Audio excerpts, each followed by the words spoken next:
Bukod po sa mga namamasyang ngayong Pasko, dagsa na rin sa mga parke ang ilan nating kababayang sinamantala ang buhos ng tao para makapagtinda. Mula sa Luneta, may ulat on the spot si Jamie Santos.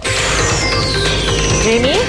Pia, sa halip na sa kani-kanila mga tahan ipagdiwang ng Pasko ng marami sa ating mga kababayan, may ilang piniling mamasyal at magbanding sa mga park o liwasan. Marami sa ating mga kababayan ang andito ngayon sa Luneta Park sa Maynila. Kahit mainit ang panahon, hindi nila ito inalintana.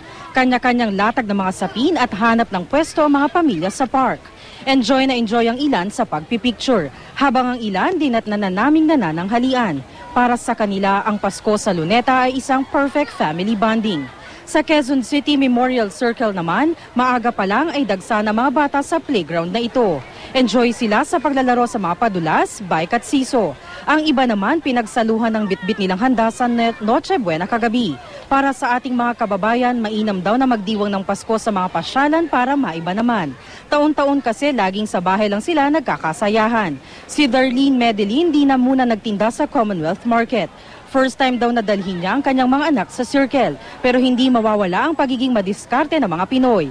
Ang ilan, kinuha ang pagkakataon ngayong araw para magtinda. Napasaya na rin nila ang kanilang mga anak, may dagdag pa silang kita.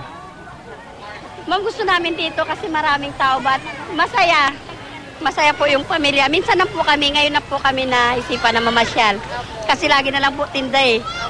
Masaya. Pia, paalala ng mga otoridad sa mga magulang na may mga dalang bata, lalo na yung mga maliliit, bantayan nila ito maigi para hindi mawala at yung kanilang may mga mahahalaga silang gamit ay lagi na daw nilang bibitbin kung saan sila magpunta para iwas aberya. At yan ang latest mula dito sa Luneta Park. Pia? Maraming salamat, Jamie Santos.